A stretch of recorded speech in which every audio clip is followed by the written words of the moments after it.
কদৰ্যময় হৈ পৰা এটা চৰকাৰী কাৰ্যালয় বিশৃংখলভাৱে পৰি আছে বহু গুৰুত্বপূৰ্ণ কাগজ পত্ৰ এজন কৰ্মচাৰীৰ উপস্থিতিৰে চলিছে কাৰ্যালয়টো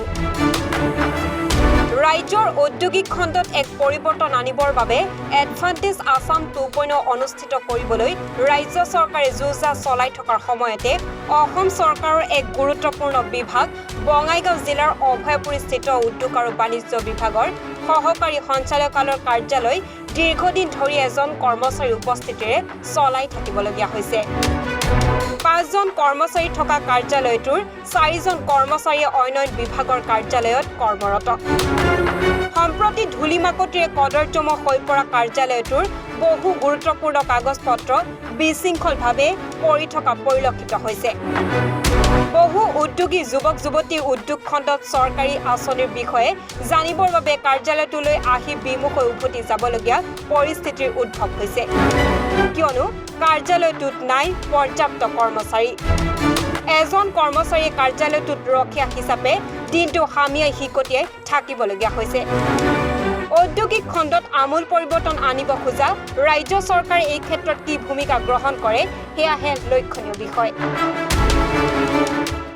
ৰাজ্য চৰকাৰে যোৱা 2024 চনৰ ফেব্ৰুৱাৰী মাহতেই ইয়াতে এজন এছিষ্টেণ্ট ডাইৰেক্টৰ নীলিম বিহাৰী দাসক নিযুক্তি দিছিল তেওঁ জইন কৰাৰ দিনৰ পৰা এই অফিচত নাই তাৰ উপৰিও ইয়াতে জুনিয়ৰ এছিষ্টেণ্ট হেমন্ত বসুমতাৰী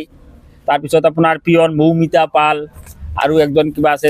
বেলেগ বেলেগ অফিচত তেওঁলোকে কৰ্মৰত কৰি আছে হয়ৰেছ অসম চৰকাৰে 19 জানুৱাৰী 2025 চনত এটা অৰ্ডাৰ দিছে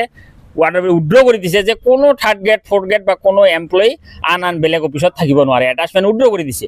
তো এই অ্যাটাচমেন্টও তেওঁলোকে মানে মানা নাই গতিকে আমি দাবী জনাইছো যে ৰাজ্য চৰকাৰৰ কেও তেওঁলোকে ভেঙুচালি কৰিছে এই ক্ষেত্ৰত বিহিত ব্যৱস্থা ল'ব লাগে কৰ্মচাৰীখিনিৰ সময়ত অসমৰ মুখ্যমন্ত্ৰী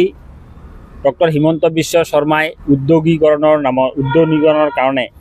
বা এডভান্স আসামৰ কাৰণে শ কোটি টকা খৰচ কৰি বিদেশ ভ্ৰমণ কৰিছে বিদেশীৰ ওচৰত আঁতু লৈছে সেই সময়ত অভয়পুৰীৰ উদ্যোগ বিভাগৰ সহকাৰী সঞ্চালকৰ কাৰ্যালয়ত কৰ্মচাৰীবিহীন হৈ পৰিছে মাত্ৰ এজন কৰ্মচাৰীয়ে অহা যোৱা কৰে বাকীখিনি কৰ্মচাৰী অনৈতিকভাৱে তেওঁলোকে বিভিন্ন অফিচত এটাচমেণ্ট হৈ আছে গতিকে আমাৰ নামনীয় ইণ্টাৰনেশ্যনেল কোচ ৰাজবংশী এছ'চিয়েশ্যনে আমি দাবী জনাইছোঁ যি সময়ত উদ্যোগীকৰণৰ কাৰণে নিবনুৱাসকলে উদ্যোগ স্থাপনৰ কাৰণে ঘূৰিব লগা হৈছে সেই সময়ত আজি অফিচটো বন্ধ হৈ গৈছে গতিকে আমি ডক্টৰ হিমন্ত বিশ্ব শৰ্মাক অনুৰোধ জনাইছোঁ যে উদ্যোগীকৰণ খালি মুখেৰে ক'লে নহ'ব উদ্যোগীকৰণ কৰিব লাগিলে হাতে কামে কৰিব লাগিব আৰু অভয়পুৰী চিডিচি তেওঁ জানে এই বিষয়ে যে আজি অভয়পুৰীত এটা উদ্যোগ বিভাগৰ অফিচ আছে বঙাইগাঁও জিলাধিপতিও জানে আজি বঙাইগাঁও জিলাকো অৱগত কৰা হৈছে মহকুমা অধিপতিকো এই বিষয়ে অৱগত কৰা হৈছে কিন্তু আজিলৈকে তেওঁলোকে কোনো ব্যৱস্থা লোৱা নাই আজি অফিচটো বন্ধ হোৱাৰ উপক্ৰম হৈছে গতিকে আমাৰ দাবী এই অফিচটো জাকজমকীয়া কৰাৰ লগতে ওচৰে পাছৰে থকা যিমান মানুহ আছে নিবনুৱা ল'ৰা ছোৱালী আছে তেওঁলোকক উদ্যোগীকৰণৰ ক্ষেত্ৰত উদ্যোগ বিকাশৰ ক্ষেত্ৰত সহায় কৰিব লাগে আপোনাৰ নাম মোৰ প্ৰদ্যুৎ প্ৰতিম দত্ত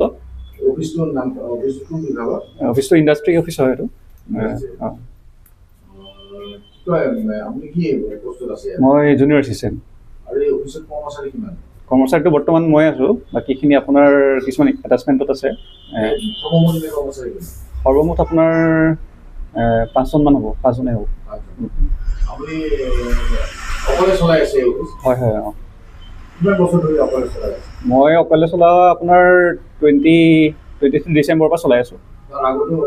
তাৰ আগতে এজন MTS এজন আছিলে MTSজনক আপোনাৰ লোকসভা মানে নিৰ্বাচনৰ সময়ত ইলেকশ্যন অফিচলৈ লৈ গৈছে